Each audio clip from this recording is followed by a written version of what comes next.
প্রিয় হাজিরিন, সেই জন্য আজকে এখানে এত বড় একটা সমাবেশ, ইসলামী সালানা জলসা, অথচ লোকছন্নতা। এখানে যদি আজকে রমিন ফারহান আসতো, এখানে যদি আজকে সাকিবুল হাসান আসতো, মমতাজ আসতো, রোনা লাইলা আসতো, তাহলে মাইকিন ফেস্টুন ব্যানারের কোনো প্রয়োজন ছিল না।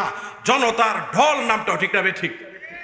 ভাইয়ের আমার, এই জন্য হে মুসলমান, এখনো কি তোমার কবরের কথা স্মরণ হয় না? হাসরের কথা স্মরণ হয় না? আর কতকাল বাঁচবে তুমি? কিয়ামতের ময়দানে কি আল্লাহর দরবারে তোমার হিসাব দিতে হবে না? তুমি কি ইসলামের সন্তান নও? মুসলিম উম্মার গর্বিত সদস্য নও? মোহাম্মদ বিন কাসেম, তারেক বিন জিয়াদের উত্তরসূরি নও? বীর সালাউদ্দিন আইয়ুবী, সুলতান মোহাম্মদ গজনবীর রুহানি সন্তান নও? ইমাম মাহদির সৈনিক নও? সাইয়েদানা ঈসার মুজাহিদ নও? হে মুসলমান, আজ কেন তুমি ঘরে বসা? তুমি কি দেখোনি ফিলিস্তিনে তোমার জাতি ভাইকে বোমা মেরে পাখির মতো গুলি বর্ষণ করে হত্যা করছে, এবং চিটাগাঙ্গের মধ্যে অ্যাডভোকেট সাইফুল ইসলাম আলিফকে ইসকনের সদস্যরা, দুষ্কৃতিকারীরা, লম্পট গুন্ডা বাহিনী তারা কুপিয়ে হত্যা করছে? তুমি কি দেখো না? আজ মুসলমানরা তাম বিশ্বে মায়ের হাসছে, তুমি এক হও, জিহাদ করো, ফিলিস্তিনের উদ্দেশ্যে রওনা হও। দুই কামিয়াবির একটি হবে, হয়তো যুদ্ধের ময়দানে জয়লাভ করবে, আর না হয়তো শাহাদাত বরণ করবে। এই মর্মে যদি ডাক আসে ইসকনের বিরুদ্ধে, ভারতের অভিমুখে লং মার্চ করার জন্য নিজেদের বাড়িঘর ছেড়ে দিয়ে জান মালের মায়া মমতা ত্যাগ করে আমরা কারা কারা যেতে প্রস্তুত? হাত উত্তোলন করে আল্লাহকে দেখায়। সকলে প্রস্তুত আছেন তো ইনশাআল্লাহ? জিহাদের ডাক দিলে উলামায়ে কেরামের সাথে আপনারা আছেন? কে কে আছেন? হাত উড়ান, নারায়ে তাকবীর। আল কোরআনের আলু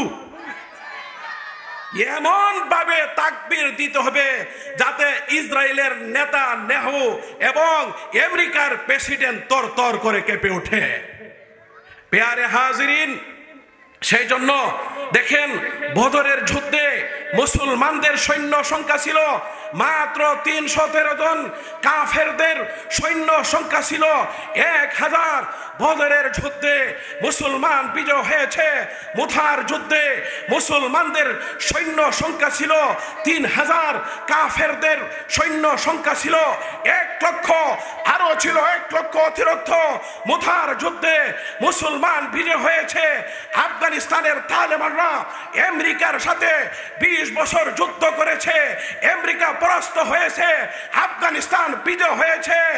গত দিনের মধ্যে সিরিয়া মাত্র 11 দিনে বিজয় হয়েছে। জালেম স্বৈর সরকার দেশ থেকে পালায় গেছে। এই জন্য আস্তে আস্তে দিনের প্রচার হবে। আল্লাহ বলেন, ওয়ালা তাহিনু ওয়ালা তাহজানু ওয়া আনতুমুল আ'লাউনা ইন কুনতুম মুমিনিন। মুমিন, তুমি ভয় পেও না, তুমি চিন্তিত হয়ো না, তুমি পেরেশান হয়ো না। যদি তুমি ঈমানদার হয়ে থাকো তাহলে তুমি বিজয় হইবা। একদিন তাম বিশ্বে মুসলমানরা ইসলামের পতাকা পথ পথ করে উড়াবে, তাম বিশ্ব মুসলমানরা শাসন করবে। তবে ঈমান আমাদের শক্ত করতে হবে, ঠিক না বেঠিক? প্রিয় হাজিরিন, বিড়ালের মতো 500 বছর বাঁচার চেয়ে সিংহের মতো 1 বছর আমরা বাঁচতে চাই। রাজি আছেন তো ইনশাআল্লাহ? নামাজ যেমন ফরজ, বর্তমান সিচুয়েশনে জিহাদ ফরজ। আল্লাহ যেমন বলেছে নামাজ ফরজ করা হয়েছে, রোজা ফরজ করা হয়েছে, কুতিবা আলাইকুমুল কিতাল, তোমাদের উপর জিহাদ ফরজ করা হয়েছে, জিহাদ ফরজ করা হয়েছে, জিহাদ ফরজ করা হয়েছে। আরে মিয়া, আমরা কি পৃথিবীতে সারা জীবন বাঁচবো? বাঁচবো না। তাহলে সাহাবায়ে কেরাম জিহাদের ময়দানে তারা রক্ত দিয়েছেন, জীবন দিয়েছেন, শাহাদাত বরণ করেছেন। আমাদের নবী, বিশ্ব নবী রাহমাতুল লিল আলামিন তায়েফের ময়দানে দ্বীনের জন্য রক্ত দিয়েছেন, উহুদের প্রান্তরে দান মোবারক শহীদ করে দিয়েছেন। সুতরাং সেই সুন্নাহ পালন করতে আমরা প্রস্তুত থাকবো তো ইনশাআল্লাহ? সকলে সামনে আসেন, যারা দাঁড়িয়ে আছেন আপনারা সকলে সামনে আসেন। ভাইরা আমার, আমি আপনাদের সামনে সূরাতুল হজ্জের পহেলা নম্বর আয়াতে কারিমা তেলাওয়াত করেছি। এই আয়াতকে সামনে রেখে অল্প সময়ের মাঝে যে আলোচনাটা তুলে ধরতে চাই সেটা হলো এন্ড অফ দ্য ওয়ার্ল্ড, পৃথিবীর পরিসমাপ্তি, মহাপ্রলয়, কিয়ামত। একদিন এই পৃথিবী ছিল না, হানা কিছু কইেন, এখন আছে, আবার কোনো সময় থাকবে। তাহলে কিয়ামত যে হবে এতে কোনো সন্দেহ আছে? ও আন্না সাআতা লা রাইবা ফিহা, কিয়ামতে কোনো সন্দেহ নাই। মুসলমানরা মরণে যেমন বিশ্বাসী, তারা কিয়ামতেও বিশ্বাসী, কিন্তু কাফেররা তারা কিয়ামতকে বিশ্বাস করে। আম্মা ইয়াতাসাআলুন আনিন নাবাইল আযীম আল্লাযী হুম ফীহি মুখতালিফুন। কিয়ামত নিয়ে কাফেররা তিন দলে বিভক্ত। কয় দলে? জোরে কোন। একদল কাফের বলতেছে কিয়ামত হবে না, আরেক দল কাফের বলতেছে কিয়ামত হইতে পারে, আবার নাও হইতে পারে। আরো অন্যরা বলতেছে কিয়ামত হইলে এখন হই না কেন। নাউজুবিল্লাহ, জোরে কইতাই না। ভাইরা আমার, কিয়ামত কখন হবে, কোন সময় হবে, দুনিয়ার কোনো মানুষ জানে? এমনকি আল্লাহর রাসূলই কিয়ামতের খবর জানে না। একদিন হযরত জিবরাইল আলাইহিস সালাম রাসূলের দরবারে উপস্থিত হয়ে বলতেছে, ইয়া মুহাম্মদ আখবিরনি আনিস সাআ, কিয়ামত কখন হবে এই সম্পর্কে আমাকে অবহিত করুন। তখন রাসূলুল্লাহ সাল্লাল্লাহু আলাইহি সাল্লাম বলেছেন, মাল মাসউলু আনহা বিআলামা মিনাস সাইল, জিজ্ঞাসিত ব্যক্তি প্রশ্নকারী ব্যক্তির চেয়ে অধিক অবগত নয়। অর্থাৎ আপনি যেমন কিয়ামতের খবর জানেন না, আমিও কিয়ামতের খবর জানি না।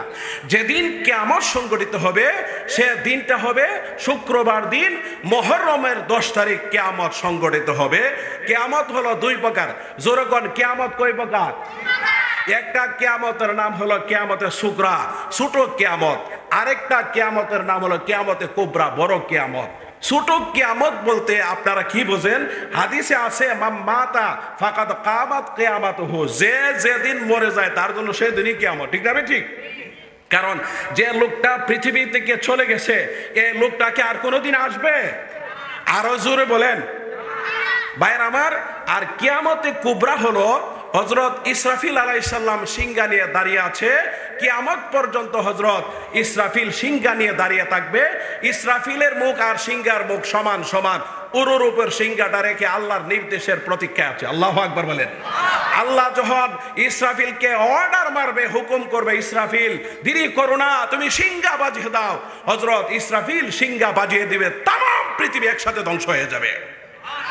হযরত ইসরাফিলের সিংহাটা মনে গরুর সিংহের সমান হইব, কথা কই না দি, মহিষের সিং, তাহলে ছাগলের সিং থেকে আরো ছোট হইব।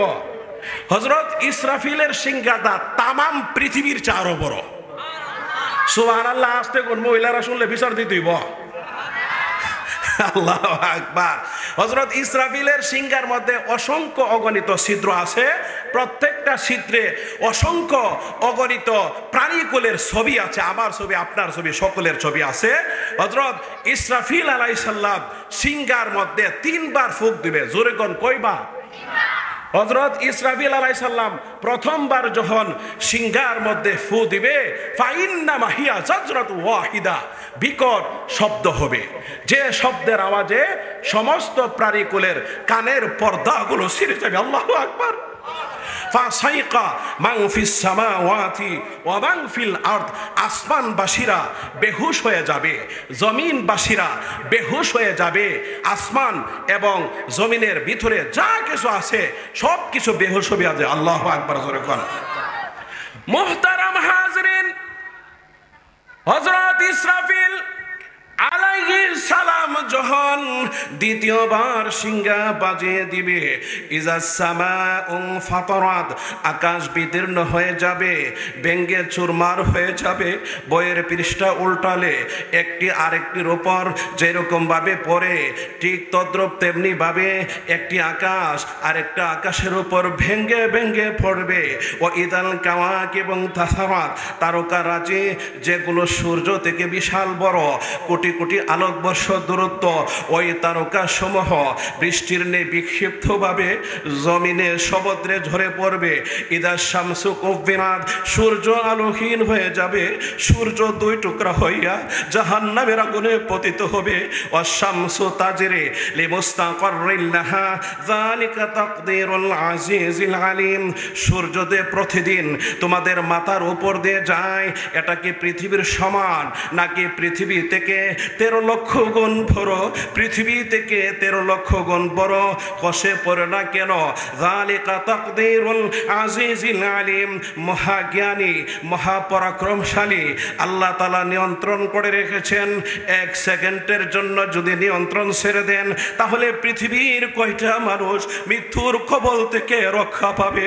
সূর্য প্রতিদিন আল্লাহর আরশের নিচে যায়, আল্লাহকে সেজদা করে, উদয় হওয়ার অনুমতি চায়, অস্ত যাওয়ার অনুমতি চায়। অনুমতি পাইলে উদয় হয়, অনুমতি পাইলে অস্ত যায়। একদিন অনুমতি পাবে না, উদয় হবে না, অস্তমিত হবে না। ওয়াল কমারা কদ্দারনাহু মানাজিলা হাত্তা আদা কাল উরজুনিল কাদিম। চন্দ্র কোনো সময় কমতে কমতে কাছির মতো হয়ে যায়, আবার কোনো সময় বাড়তে বাড়তে সূর্যের মতো গোলাকার হয়ে যায়। চন্দ্রের কমতি এবং বাড়তির মাধ্যমে আল্লাহ রাব্বুল আলামিন চন্দ্রকে তামাম পৃথিবীর মানুষের জন্য ইন্টারন্যাশনাল ক্যালেন্ডার বানায়া দিয়েছেন। শিক্ষিত অশিক্ষিত সকলেই মাসের তারিখ গণনা করতে পারে। এত বড় ইন্টারন্যাশনাল ক্যালেন্ডার আর বিশ্বের দ্বিতীয়টি নাই। লা শামসু ইয়ানবাগি লাহা আন তুদরিকাল কামার ওয়ালাল লাইলু সাবিকুন নাহার। চন্দ্র এবং সূর্য একই মহাশূন্যে সাঁতার কাটে, একটার সাঁতার একটার টক্কর লাগে না, ঘর্ষণ লাগে না। সূর্যের পক্ষে সম্ভব নয় চন্দ্রকে নাগাল পাওয়া, চন্দ্রের পক্ষে সম্ভব নয় সূর্যকে নাগাল পাওয়া, রাতের পক্ষে সম্ভব নয় দিনকে নাগাল পাওয়া, দিনের পক্ষে সম্ভব নয় রাতকে নাগাল পাওয়া। ওয়া কুল্লুন ফি ফালাকি ইয়াসবাহুন। প্রত্যেকটা নির্দিষ্ট কক্ষপথে সাঁতার কাটে। ফাইদা বারিখাল বাসার, মানুষের চোখের দৃষ্টি চমকে যাবে। ওয়া খাসাফাল কামার, চন্দ্র আলোহীন হয়ে যাবে, চন্দ্র দুই টুকরা হইয়া জাহান্নামের আগুনে পতিত হবে। ও জমিয়া শামসু ওয়াল কামার, চন্দ্র সূর্য একাকার হয়ে যাবে। সেদিন মানুষের তওবা দোয়া দুরূদ কোনো কিছুই কবুল হবে না। ইদা জুলজিলাতিল আরদু জিলজালাহা, তামাম পৃথিবী প্রকম্পিত হবে, ভাইব্রেশন হবে, পৃথিবীটা গাড়ির চাকার মতো ঘুরতে থাকবে। ওয়াসুইরাতিল জিবালু ফাকানাত সারাবা, আল্লাহু আকবার। পাহাড় পর্বতগুলোকে চালিয়ে দেওয়া হবে, এগুলি মরীচিকার রূপ ধারণ করবে। ওয়াতাকুনুল জিবালু কালহিনিল মানফুস, পাহাড় পর্বতগুলো দনিত রঙিন পশমের মতো উঠতে থাকবে, তুলার মতো উঠতে থাকবে। ওয়াইদাল বিহারু ফুজ্জিরাত, সাগরগুলো উত্তাল হয়ে যাবে, সাগরের পানি শুকিয়ে যাবে গো। সাগরের তলদেশ থেকে মাটি ফেটে দাও দাও করে আগুন বের হইতে থাকবে। আল্লাহু আকবার, জোরে কর। আল্লাহ পাক রব্বুল আলামিন আজরাইলকে বলবে, ইয়া মালাকাল মাউত মাইয়াক্কা, হে আজরাইল এখন তুমি বলো তো আর কে বাকি আছে? তখন হযরত আজরাইল আলাইহিস সালাম বলবে, আল্লাহ। ওয়া ইয়াহমিলু আরশা রাব্বিকা ফাওকাহুম ইয়াওমাইযিন সামানিয়া, তোমার কুদরতি আরশটাকে বহন করে আছে 8 জন ফেরেশতা বাকি আছে। আল্লাহ বলবেন, ইকবিদ রূহাহুম, তুমি তাদের রূহকে কবজ করো। তখন আকাশ থেকে আওয়াজ আসবে, আল্লাহ যেহেতু তারা তোমার কুদরতি আরশটাকে বহন করে আছে, সামান্য সময়ের জন্য তাদেরকে ছাড় দেওয়া যায় না। তখন আল্লাহ বলবে, কাল্লা, কখনো না। ওলি কুল্লি উম্মাতিন আজাল, প্রত্যেকের জন্য মৃত্যুর একটা নির্দিষ্ট সময় আছে। ফাইদা জাআ আজালুহুম, যখন নির্দিষ্ট সময় এসে যাবে, লা ইস্তাখিরুনা সাআতাও ওয়া লা ইস্তাকদিমুন, মৃত্যুকে 1 সেকেন্ডের জন্য আগানো হবে না, 1 সেকেন্ডের জন্য বিলম্বিত করা হবে না, এদের রূহকে কবজ করা হবে। আল্লাহ দ্বিতীয়বার আজরাইলকে বলবে, ইয়া মালাকাল মাউত মাইয়াক্কা, আজরাইল তুমি এখন বলো তো আর কে বাকি আছে? তখন হযরত আজরাইল আলাইহিস সালাম বলবে, আল্লাহ শাদীদুল কুওয়া রূহুল আমিন, বিশাল শক্তির অধিকারী ওহী নিয়ন্ত্রণকারী ফেরেশতা জিবরাইল বাকি আছে। বৃষ্টি নিয়ন্ত্রণকারী ফেরেশতা মিকাইল বাকি আছে, সিংগাই ফুক দেনেওয়ালা ফেরেশতা ইসরাফিল বাকি আছে। আল্লাহ বলবে ইকবিত রূহাহুম, তুমি তাদের রূহকে কবজ করো, তাদের রূহকেও কবজ করা হবে। আল্লাহ শেষবারের মতো আজরাইলকে জিজ্ঞাসা করবে, ইয়া মালাকাল মাউত মা ইয়াবকা। আজরাইল, এখন তুমি বলো তো, শেষবারের মতন আর তোমাকে জিজ্ঞাসা করা হবে না, বলো তো আর কে বাকি আছে? তখন হযরত আজরাইল আলাইহিস সালাম বলবে, আল্লাহ ফাওকা আরশিকা আনতা, আরশের উপরে আছে না একমাত্র আপনি বাকি আছেন, আর আরশের নিচে একমাত্র আমিই বাকি আছি, আর কেউ নাই। তখন আল্লাহ তাআলা হযরত আজরাইলকে বলবে, আজরাইল তুমি তো জানো কোরআনে আছে কুল্লু নাফসিন যায়িকাতুল মাউত, প্রত্যেককে মৃত্যুর স্বাদ গ্রহণ করতে হবে। কুল্লু মান আলাইহা ফান, সকলেই ধ্বংসশীল। ওয়া ইয়াবকা ওয়াজহু রাব্বিকা যুল জালালি ওয়াল ইকরাম, মহা মহিয়ান গরিয়ান আমি আল্লাহ ছাড়া। সুতরাং ইয়া মালাকাল মাউত মুত, হে আজরাইল তুমিও মরে যাও। তখন হযরত আজরাইল আলাইহিস সালাম জান্নাত এবং জাহান্নামের মধ্যে একটা জায়গা আছে আরাফ, সেখানে তার মৃত্যুর সময় এমন ভয়ানক চিৎকার মারবে, এর চিৎকারের আওয়াজ যদি কোনো মানুষ আর জিজ্ঞাসা শুনতো তাহলে সকলেই মৃত্যু মুখে পতিত হইয়া যেত। সব শেষ। আর কেউ আছে? আছে কেউ? আছে কি? একমাত্র আল্লাহ।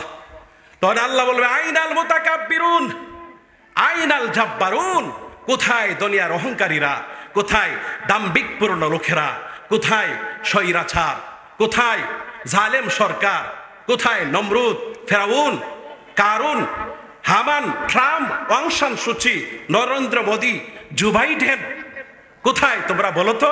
কোথায় বাংলার প্রেসিডেন্ট শেখ হাসিনা, কোথায় আবুল বাশার আসাদ, কোথায় তোমরা বলো তো? আহা, আনাল মালিক, আজকে আমি সমস্ত বাদশাদের বাদশা, লিমানিল মুলকুল ইয়াউম, আজ রাজত্ব কার? উত্তর দেওয়ার মতো কেউ নাই। তখন আল্লাহ নিজেই বলবে, লিল্লাহিল ওয়াহিদুল কাহার, একমাত্র রাজত্ব হলো আমি আল্লাহ। ঠিক না? ঠিক। প্রিয় হাজিরিন, যারা এই দেশ পরিচালনা করতে গিয়ে জুলুম করেছে, অত্যাচার করেছে, মায়ের কুলহারি করেছে, বাবার কুলহারি করেছে, যারা আমার ভাইকে গুম করে খুন করেছে, যারা আমার ভাইকে রক্তাক্ত করেছে, জুলুম করেছে, একটা একটা জালেমের বিচার করতে হবে, একটা একটা জালেমের বিচার করতে হবে। রাজা যদি ইনশাআল্লাহ যারা আজকে আমেরিকাতে পালিয়েছে, বাড়িতে পালিয়ে আছে, তাদেরকে ইন্টারপোলের মাধ্যমে ধরিয়ে এনে বিচারের আওতায় আনতে হবে, বিচারের আওতায় আনতে হবে। আমি অন্তর্বর্তী সরকারকে বলছি, 2009 সালে 25শে ফেব্রুয়ারি ঢাকা পিলখানায় মেজর জেনারেল শাকিল সহ আমার 57 ভাইকে হত্যা কেন করা হলো বিচার করতে হবে। 2013 সালে শাপলা চত্বরে নবী প্রেমিক হেফাজতের কর্মীদেরকে পাখির মতো গুলি বর্ষণ করে হত্যা করা হলো বিচার করতে হবে। 2001 সালে মধু বিরোধী আন্দোলনে আমার ভাইকে কেন হত্যা করা হলো? 2023 সালে মধু বিরোধী আন্দোলনে আমার ভাইকে কেন হত্যা করা হলো? 2024 সালে ছাত্র ভাইদেরকে পাখির মতো গুলি বর্ষণ করে হত্যা কেন করা হলো বিচার করতে হবে, অন্যথায় বাংলাদেশ চলতে দেওয়া হবে না, হবে না, হবে না। ঠিক না? ঠিক। এই দেশের মধ্যে স্বৈর সরকারের আওতায় হবে না। এদের যারাই পরিচালনা করবে হযরত উমরের মতো হইতে হবে। ন্যায়নিষ্ঠ শাসক আমরা চাই। কষ্ট হইতাছে? অসুবিধা হলে শেষ করে দেব ইনশাআল্লাহ। প্রিয় হাজিরিন, আগে আমরা সত্যের কথা বলতে পারি নাই, বুকে অনেক কষ্ট, জেল হারছি, বাড়ি ছাড়ছি, এখন আমরা সুন্দরভাবে কথাবার্তা বলতে পারি। কোনো বাধা আছে? ওয়াজ মাহফিলের মধ্যে বাধা, পুলিশের বাধা, র্যাবের বাধা, সেনাবাহিনীর বাধা। এখানে কি চুরি হয়েছে? হ্যাঁ? The first dictator of the world was Mr. Namrud. His kingship was about 400 years. Finally, a mosquito destroyed his life. পৃথিবীর প্রথম স্বৈর শাসক ছিল মিস্টার নমরুদ। কথা কই না? মিস্টার নমরুদ।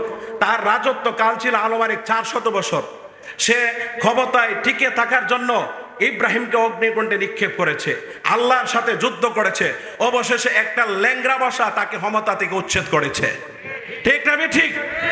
ভাইরা আমার, ফেরাউন্ডারে সাইজ করছে ল্যাংড়া মশা দিয়া, না নমরুদ্দারে সাইজ করছে ল্যাংড়া মশা দিয়া, ফেরাউন্ডারে সাইজ করছে সাগরে সুবাইয়া, আর আবু জেহেলের সাইজ করছে বদরের যুদ্ধে 2 বালক ফিটাইয়া। ঠিক না ঠিক? আর জালেম স্বৈর শাসককে সাইজ করছে নিরহ ছাত্র জনতা। ঠিক না ঠিক? ভাইয়ের আমার, সেই জন্য জুলুমের কোনো ঠাঁই নাই। আল্লাহ জালেমকে ছাড় দেয় কিন্তু ছেড়ে দেই না। যাই হোক, আমি আপনাদের সম্মুখে যে আলোচনাটা উঠাইছি সেটা হলো এন্ড অফ দ্য ওয়ার্ল্ড, মহাপ্রলয়, কিয়ামতের বিভীষিকা। এই পৃথিবীর সবচেয়ে দামি মানের মানুষ কে ছিলেন? জনাবে মুহাম্মদুর রাসূলুল্লাহ। আপনারা একটু এখানে আসেন না, আসলে আমি খুশি হব। আপনারা আসেন, একটু ভিতরে আসেন, অনেক গুরুত্বপূর্ণ আলোচনা, একটু ভিতরে আসেন, একটু ভিতরে আসেন। এখানে সাপে কোনো কামড় মারবে না, অথবা সাপে আপনারা দূরাইব না। আইসা পড়েন, ভিতরে আইসা পড়েন। ভাইয়েরা আমার, যার হাতে আল্লাহ তামাম কায়নাত সৃষ্টি করেছে, এই নবী মুহাম্মদুর রাসূলুল্লাহ সাল্লাল্লাহু আলাইহি সাল্লাম এই পৃথিবীর মধ্যে থাকতে পারছে? আল্লাহর নবী, বিশ্ব নবী, রাহমাতুল লিল আলামিন যেদিন পৃথিবী থেকে বিদায় হয়ে যাবে, আম্মাজান হযরত আয়েশা বলেন, আমি নবীজিকে চাদর দ্বারা আবৃত করে ডেকে রেখেছি। হঠাৎ করে আমি তাকিয়ে দেখি নবীজি চাদরের ভিতরে একবার হাত গোঠায়, আরেকবার লম্বা করে, একবার পা গোঠায়, আরেকবার লম্বা করে। আল্লাহর নবী মাসুম, আল্লাহর নবী নিষ্পাপ, আল্লাহর পরে যার সম্মান আর মর্যাদা রয়েছে, তিনি কেন এরকম করছেন? আম্মাজান হযরত আয়েশা বলেন, আমি চাদরখানা একটু সরে দেখলাম নবীজির মাথা থেকে পা মুবারক পর্যন্ত এমন কোনো পশম মুবারক নাই রে, যেখান থেকে ঘাম মুবারক বের হয় নাই। হঠাৎ করে নবীজি ফাতেমাকে ডেকে বলে, হে ফাতেমা, দরজার দিকে তাকায়া দেখো গো মা, কে যেন সালাম দেয়। আর বারবার গোরের ভিতরে ঢোকার জন্য ইনফরমেশন চায়, কিন্তু আজরাইল তো দেখা যায় না। আল্লাহ রাব্বুল আলামিন আজরাইলকে বলে, হে আজরাইল, আমার ফাতেমার সামনে প্রকাশিত হয়ে যাও, আর না হলে আমার নবীর কথা মিথ্যা হয়ে যাবে। হযরত ফাতেমা, আল্লাহু আকবার জোরে কোন, হযরত আজরাইল আলাইহিস সালাম ফাতেমার সামনে প্রকাশিত হয়ে গেছে। ফাতেমা দরজার দিকে তাকায় বলল, বাবা গো, এমন একজন মানুষ দরজার সামনে দাঁড়িয়ে আছে যার বডি, যার সুরত মক্কা মদিনার কারো সঙ্গে মিল হবে না। অনেক বড় আকৃতি, পা মাথা অনেক বড়, চোখ দুটি বড় বড়, অগ্নির লুক্ষার মতো এমন আকারের মানুষ আবার জিন্দেগিতে আমি কোনোদিন দেখি নাই। আল্লাহর নবীর মাথা ব্যথা, বুকে প্রচন্ড ব্যথা, বহু কষ্ট করে নবীজি দরজার দিকে তাকায় বলল, মা গো, হাযা মালাকুল মউত। উনি হলেন মালাকুল মউত, দুনিয়ার সমস্ত সাপ কর্তনকারী সে আজরাইল তো মা হাজির হয়েছে। এবার ফাতেমা বলল, বাবা গো, আনুমানিক আপনি 1 সপ্তাহ পর্যন্ত অসুস্থ, এই মর্মে কেন তিনি আপনার দরবারে হাজির হয়েছে আমার বুঝবার বাকি নাই। মনে হয় আপনাকে নিয়ে যাওয়ার জন্যে, সুতরাং অনুমতি দিব না।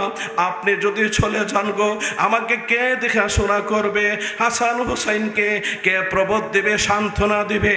এবার আল্লাহর নবী বলেন, হে ফাতেমা, দরজা বন্ধ করে রাখতে পারো, আজরাইলকে ফিরে রাখা সম্ভব নয়। আজরাইল কারো অনুমতি নেই না, এটা আমার সম্মান, এটা আমার মর্যাদা, সুতরাং দরজা খুলে দাও। হযরত ফাতেমা দরজা খুলে দিলেন।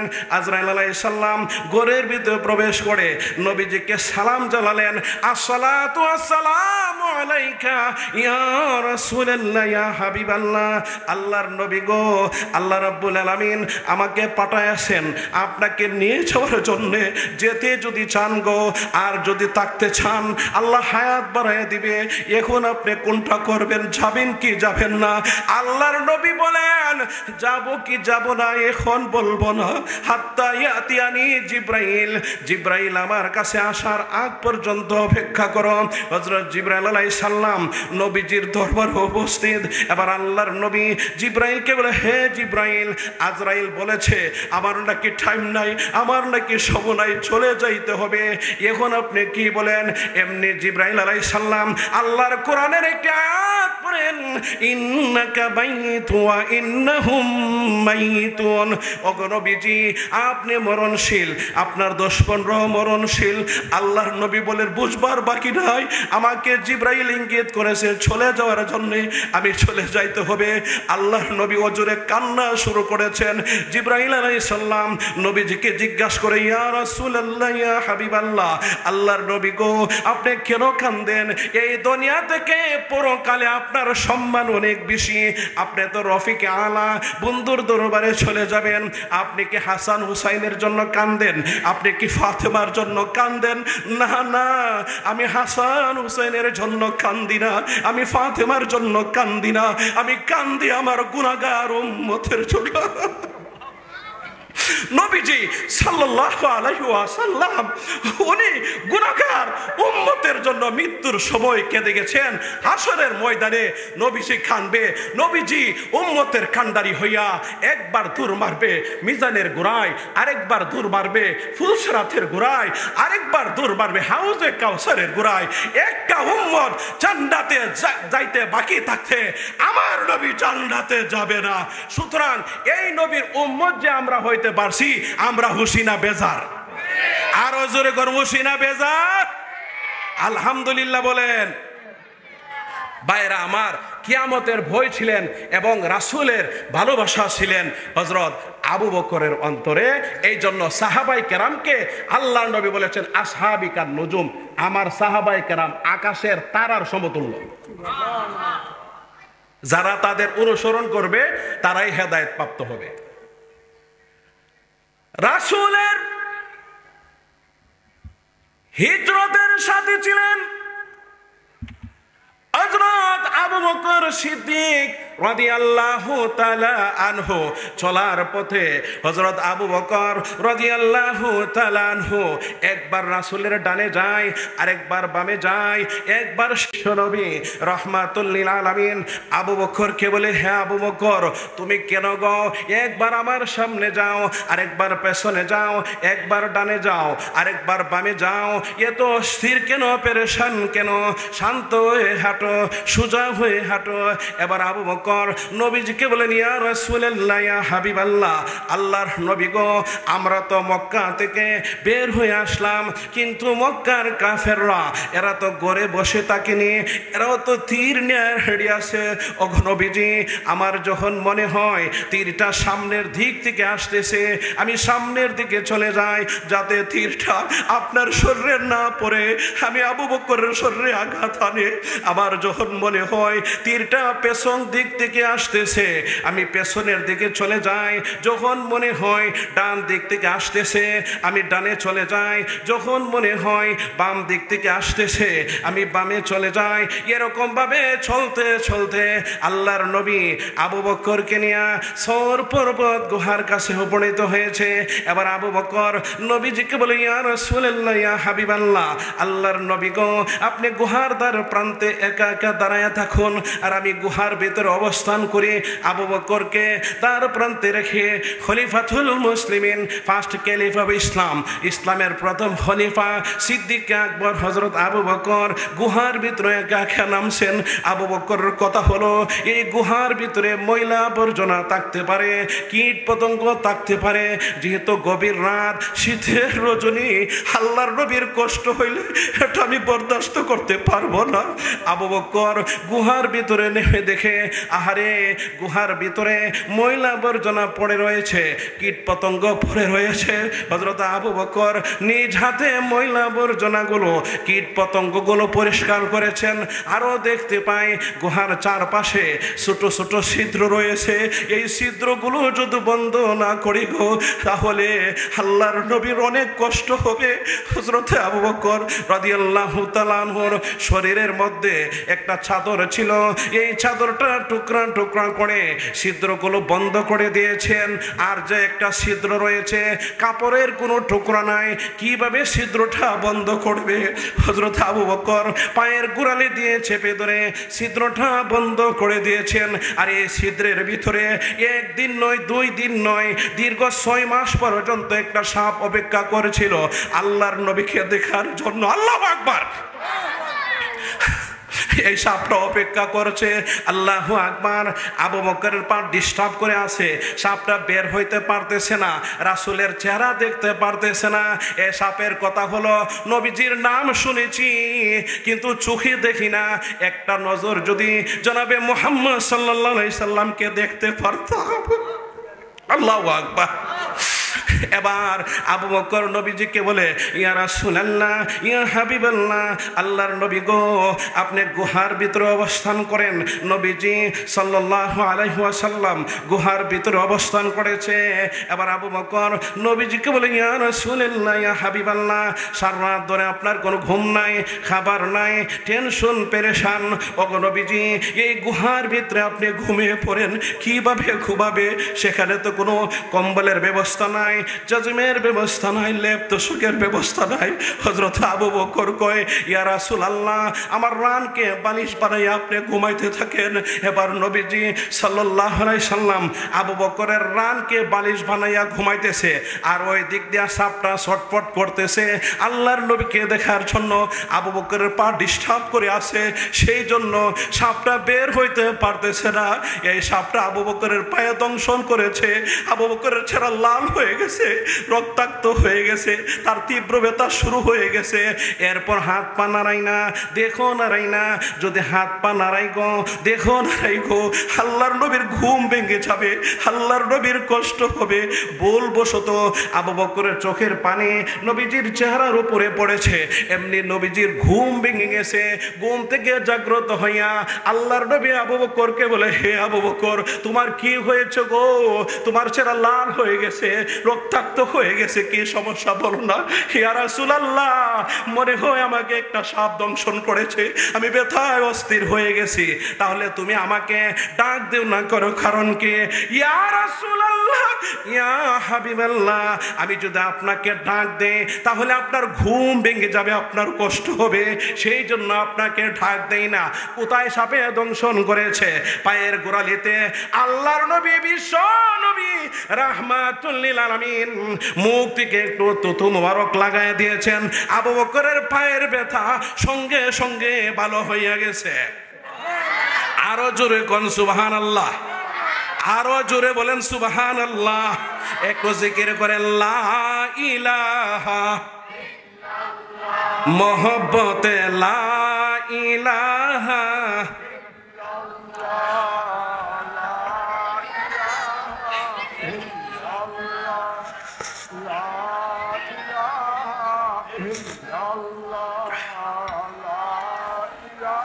ওই কালিমার জন্য নবীজি রক্ত দিলেন তায়েফে।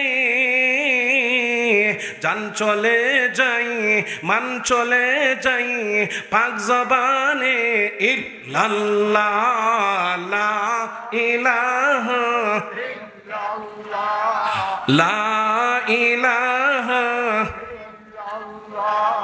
পাহাড়েরই ঝর্ণা সমূহ গর্জে ওঠে দিওয়ানা, সব বেদারি অলিরাওই করছে এ নাম সাধনা, লা ইলাহা। এই ভিতরে আসুন, সবাই ভিতরে আসুন, আমি মেহমান বলছি, ভিতরে আসেন, দোয়া কবুল হবে, সবাই আসেন ভিতরে, ভিতরে আসেন। লা ইলাহা ইল্লাল্লাহু মুহাম্মাদুর রাসূলুল্লাহ সাল্লাল্লাহু আলাইহি ওয়াসাল্লাম। ভাইরা আমার, আমাদের নবী উনি শুধু মানুষের নবী না, উনি আশরাফুল আম্বিয়া, সমস্ত নবীগণের সেরা, নাবিউল আম্বিয়া, সমস্ত নবীগণের নবী।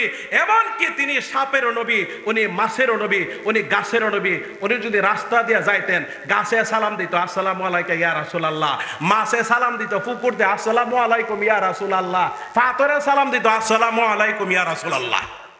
বা সুবহানাল্লাহ জুরি কইতেন না। একটা ঘটনা মনে করছে কোয়ালামনি নাকি অসুবিধা হইতেছে? অসুবিধা হইলে ছাইরা দেবো, আমার ডবল সুবিধা। ভাইরা আমার, একদিন আবু জেহিল্লা, আবু জেহিল্লার কথা বল হয়েছে। আবু জেহিল্লা একদিন রাসূলের দরবারে গেছে, মুহাম্মদ বলো তো আমার হাতের মুঠির ভিতরে কি আছে, যদি বলতে পারো কলিমা পড়বো, মুসলমান হব। তাহলে আমি বলতে হইব না, তোমার হাতের মুঠির ভিতরে যা আছে সে ওই বললা দিব। সুবহানাল্লাহ কইনা, আল্লাহু আকবার। আল্লাহর নবী আবু জেহেলের হাতের দিকে ইশারা করেছে, আবু জেহেলের হাতের মুঠের মধ্যে যে পাথরগুলো ছিল কলিমা পড়া শুরু করেছে। বলো না এবার আবু জেহেল, আমার চাচা তুমি বলো, তাহলে তোমাকে বেহেশতে নিবার জন্য জিম্মাদার মুহাম্মদ, তোমার মতো জাদুঘর এই দেশে নাই। সুবহানাল্লাহ বলেন না। আরে মক্কার কাফেররা একদিন রাসূলের দরবারে উপস্থিত, মক্কার কাফেররা রাসূলের দরবারে উপস্থিত হয়ে কইতাছে, মুহাম্মদ তুমি বলে নবী, এবার টেস্ট করা হবে। ওই যে আকাশের চাঁদ দেখছো? দেখছি। আকাশের চাঁদরা যদি 2 খণ্ডন করে দেখাইতে পারো তাহলে তোমাকে নবী বলে স্বীকার করবো। আল্লাহর রাসূল কইছে ওকে, ওকে। রাসূলুল্লাহ এরকম ভাবে হাতের আঙ্গুল দ্বারা ইশারা করেছে, আকাশের চাঁদ 2 টুকরা হইয়া 2 পাহাড়ে পড়ে গেছে। এই নবীর উম্মত হইতে পারে যে আমরা খুশি না বেজার? ভাইরা আমার, আল্লাহর নবীর প্রশংসা গাইলে সারা রাত সারা দিন, এমনকি কিয়ামত রাগ শেষ হবে। ভাইরা আমার, লক্ষ্য করে দেখেন, আপনি আলিফকে টান দেন, আমার নবী আহম্মদ অধিক প্রশংসাকারী, ঠিক না? আপনি বাকে টান দেন, আমার নবী বাশির সবচেয়ে বড় সুসংবাদদাতা। আপনি তাকে টান দেন, আমার নবী তাকি সবচেয়ে বড় আল্লাহকে ভয় করনেওয়ালা। আপনি সাকে টান দেন, আমার নবী সাকিব রাতের ধ্রুবতারা, যার কোনো তুলনা নাই। আপনি জিমকে টান দেন, আমার নবী জামিল সবচেয়ে বড় সুন্দর। আপনি হাকে টান দেন, আমার নবী হামেদ প্রশংসাকারী। আপনি খাকে টান দেন, আমার নবী খাতামুন নাবিয়্যিন লা নাবিয়্যা বাদা, there is no prophet after the prophet. আমার নবী শেষ নবী, যার পরে কোনো নবী নাই। আপনি দালকে টান দেন, আমার নবী দাইয়ান ইলাল্লাহ, আল্লাহর পথে আহ্বানকারী। আপনি জালকে টান দেন, আমার নবী জাকি সবচেয়ে বড় মেধাবী। আপনি রাকে টান দেন, আমার নবী রহমাতুল লিল আলামিন, তামাম বিশ্বের জন্য রহমত। আপনি জাকে টান দেন, আমার নবী জাইরুল জান্নাহ, দুনিয়াতে কি জান্নাতকে ঘুরে ঘুরে দেখে এসেছেন। আপনি সিনকে টান দেন, আমার নবী সাইয়্যিদুল মুরসালিন, আমার নবী সাকে কাউসার, হাউজে কাউসার আস্বাদন করনেওয়ালা। আপনি শিনকে টান দেন, আমার নবী শাফিউল মুজনিবিন, কিয়ামতের ময়দানে গুনাহগারদের জন্য সুপারিশ করনেওয়ালা। আর বাদ বাকিটা কুমুনি। আপনি সোয়াদকে টান দেন, আমার নবী শফিউল্লাহ। আপনি দোয়াতকে টান দেন, আমার নবী দোয়ামেন, উম্মতের জিম্মাদার। আপনি তোয়াকে টান দেন, আমার নবী তোয়াহের, আমার নবী তৈয়ব, আমার নবী পবিত্র। আপনি জোয়াকে টান দেন, আমার নবী জোয়াহের, লাইসা বাতেল। আপনি আইনকে টান দেন, আমার নবী আজিজ, আমার নবী আব্দুল্লাহ সবচেয়ে বড় পেয়ারা। আপনি গয়নকে টান দেন, আমার নবী গুয়ুর সবচেয়ে বড় আত্মমর্যাদা ওয়ালা। আপনি ফাকে টান দেন, আমার নবী ফারিক বাইনাল হাক্কি ওয়াল বাতিল, সত্য মিথ্যার পার্থক্যকারী। আপনি কাফকে টান দেন, আমার নবী কারিউল কুরআন, কুরআনের সবচেয়ে বড় সুন্দর তেলাওয়াত করনে ওয়ালা। আপনি কাফকে টান দেন, আমার নবী কাফিলুল উম্মাহ, গোটা উম্মতের কাফিল আর জিম্মাদার। আপনি লামকে টান দেন, আমার নবী লাইম শয়তান, শয়তানের সবচেয়ে বড় নিন্দা করনে ওয়ালা। আপনি মিমকে টান দেন, আমার নবী মুহাম্মদ, আমার নবী মুজাম্মিল, আমার নবী মুদ্দাসির, আমার নবী মাহবুব, আমার নবী মানসুর, আমার নবী মুস্তাফা। আল্লাহু আকবার, জোরে কোন। প্রিয় হাজিরিন, আপনি নুনকে টান দেন, আমার নবী নাজির সবচেয়ে বড় সতর্ক করনে ওয়ালা। আপনি ওয়াওকে টান দেন, আমার নবী ওয়াকিল সবচেয়ে বড় ওয়াকিল। আপনি হাকে টান দেন, আমার নবী হাদিল আলাম, গোটা জাহানের পথ প্রদর্শনকারী। আপনি হামজাকে টান দেন, আমার নবী আমিন সবচেয়ে বড় বিশ্বস্ত। আপনি ইয়াকে টান দেন, মহান আল্লাহ কত মায়া কইরা ডাক দিছে, ইয়াসিন ওয়াল কুরআনিল হাকিম। সিডি আইসা পড়ছে তো না, তাইলে বোঝা গেছে টাইম ইজ লস, সময় একেবারে স্বল্প। সুতরাং যদি কোনো নাস্তিক মুরতাদ ব্রোগারের দলেরা আমাদের নবীকে কটূক্তি করে কথা বলে, বাংলার জমিনে তাদেরকে ঠাঁই দেওয়া হবে না। এই দেশ মুসলমানদের দেশ, তৌহিদি জনতার দেশ, আলেম উলামাদের দেশ। যে দেশে সূর্য উদিত হয় মুসলমানদের আজানের ধ্বনিতে, সূর্য অস্তমিত হয় মুসলমানদের আজানের ধ্বনিতে, আলো বাতাস মুখরিত হয় মুসলমানদের আজানের ধ্বনিতে, পশু পাখির ঘুম ভাঙ্গে মুসলমানদের আজানের ধ্বনিতে, শাহজালাল আউয়ালের বাংলায়, শাহফরানের বাংলায়, মুফতি আমিনের বাংলায়, যে দেশের ইঞ্চি ইঞ্চি মাটিকে 30 লক্ষ শহীদের রক্তের বিনিময়ে স্বাধীন করা হয়েছে, লাল সবুজের পতাকার নিচে 56,000 বর্গ মাইলের ভিতরে নবীর দুশমনদেরকে থাকতে দেওয়া হবে না। আবার যদি নবীর ইজ্জত রক্ষা করার জন্য রাজপথে নামতে হয়, শাপলা চত্বরে যেতে হয়, মাথায় কাফনের কাপড় বেঁধে শাহাদাতি তামান্না নিয়ে ঈমানি দায়িত্বে আমরা কারা কারা প্রস্তুত? হাত উত্তোলন করার লাগে দেখা।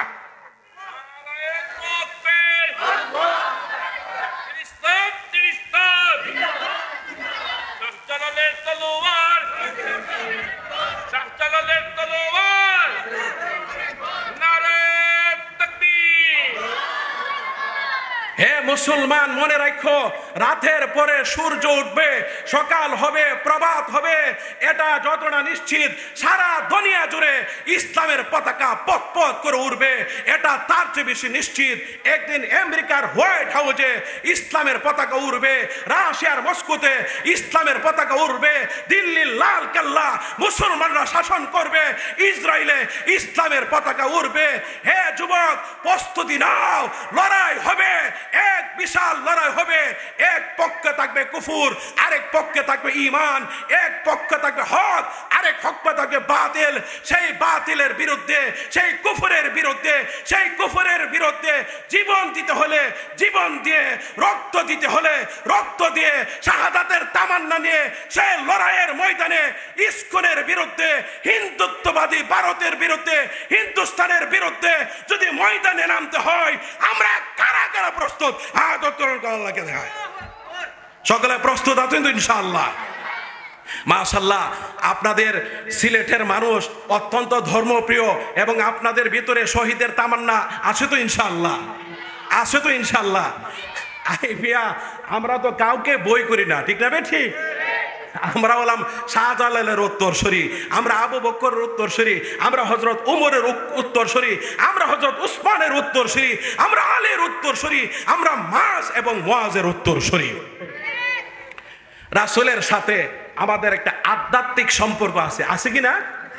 লক্ষ্য করে দেখেন, দারুল উলুম দেওবন্দ মাদ্রাসার প্রতিষ্ঠাতা হুজ্জাতুল ইসলাম আল্লামা কাসেম নানতুবি রহমাতুল্লাহ আলাই, তার উস্তাদ শাহ আব্দুল গনি মুজাদ্দিদি রহমাতুল্লাহ আলাই, তার উস্তাদ শাহ ইসহাক রহমাতুল্লাহ আলাই, তার উস্তাদ শাহ আব্দুল আজিজ রহমাতুল্লাহ আলাই, তার উস্তাদ শাহ ওলিউল্লাহ মুহাদ্দিসে দেওলভী রহমাতুল্লাহ আলাই, তার উস্তাদ আবু তাহের মাদানী রহমাতুল্লাহ আলাই, তার উস্তাদ ইব্রাহিম কারদারি রহমাতুল্লাহ আলাই, তার উস্তাদ আহমদ কুশাসি রহমাতুল্লাহ আলাই, তার উস্তাদ আবুল মাওহেব আহমদ ইবনে আব্দুল কুদ্দুস সারাবি রহমাতুল্লাহ আলাই, তার উস্তাদ শামসুদ্দিন মোহাম্মদ ইবনে আহমদ ইবনে রমলি রহমাতুল্লাহ আলাই, তার উস্তাদ আবু ইয়াহিয়া আহমদ ইবনে জাকারিয়া ইবনে মোহাম্মদ আনসারি রহমাতুল্লাহ আলাই, তার উস্তাদ শিহাবুদ্দিন ইব্রাহিম ইবনে আহমদ তানুহি রহমাতুল্লাহ আলাই,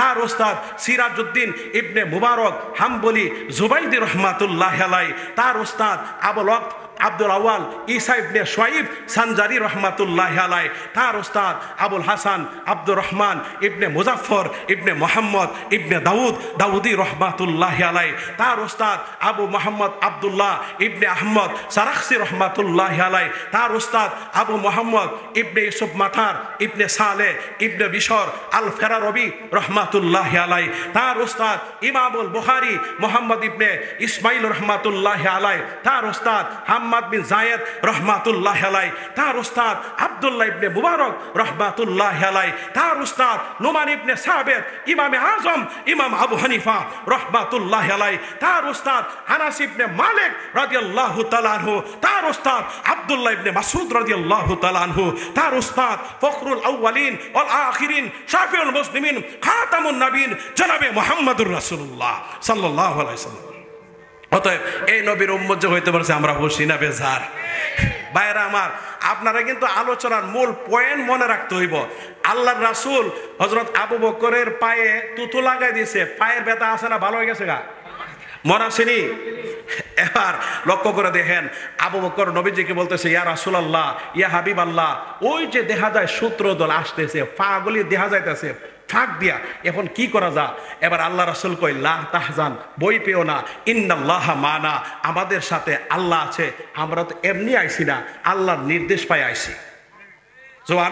না, এরা আসছে না, আয়সা দেখে আরে বাবারি গুহার মুখের উপরে মাকড়সা জাল বুনি আছে এবং কবুতরের ডিম পরা আছে। তারা একজন আরেকজনকে জিজ্ঞাসা করে, ইয়ার মোহাম্মদ বসা আছে, আবু বকর বসা আছে, তোদের কি মাথা খারাপ হয়ে গেছে? মহান আল্লাহ মাকড়সার জালের মাধ্যমে ইসলামকে হেফাজত করেছেন। আমি যে বলছিলাম ইসরাফিলের সিঙ্গার হুজুর আইছে, হুজুর কই? ইন্নালিল্লাহ, হুজুর বয়ে রেছে না, কইতেন না আমারে। হুজুর এখানে আইসা বসা, হুজুরকে আর কষ্ট দিব না। আমি বলতেছি হযরত ইসরাফিল সিঙ্গার মধ্যে কয়বার ফু দিবে? 3 বার। প্রথম ফুর পরে সকলে বেহুশ হয়ে যাবো, ঠিক না? ঠিক। আর দ্বিতীয় ফু যখন দিব ইসরাফিল সহ মারা যাবে। এরকম ভাবে আনুমানিক 40 বছর চলে যাবে। 40 বছর পরে আল্লাহ তাআলা হযরত ইসরাফিলকে বলবে, ইয়া ইসরাফিল, হে ইসরাফিল, কুম বিজিনি রাব্বিক, উঠো উঠো, তোমার রবের হুকুমে উঠো। সুবহানাল্লাহ। না, হযরত ইসরাফিল রবের হুকুমে উঠবে। ওঠার পরে আল্লাহ কইব, খুঁজি সুর, সিংহা ধারণ করো, একটা পা সামনে আরেকটা পেছনে।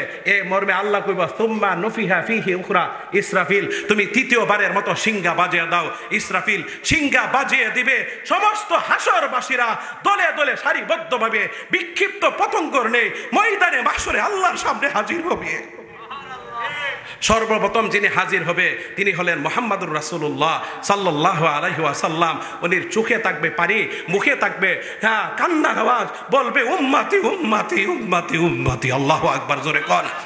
আল্লাহর নবী, বিশ্ব নবী রাহমাতুল লিল আলামিন আরশ আজিমের পায়ের গোড়ায় সেজদায় পড়ে বলবে, প্রভু গো, উহুদের ভাঙ্গা দাঁতের বিনিময়ে, তায়েফের রক্তের বিনিময়ে আমার গুনাহগার উম্মতকে তুমি মাফ করে দাও।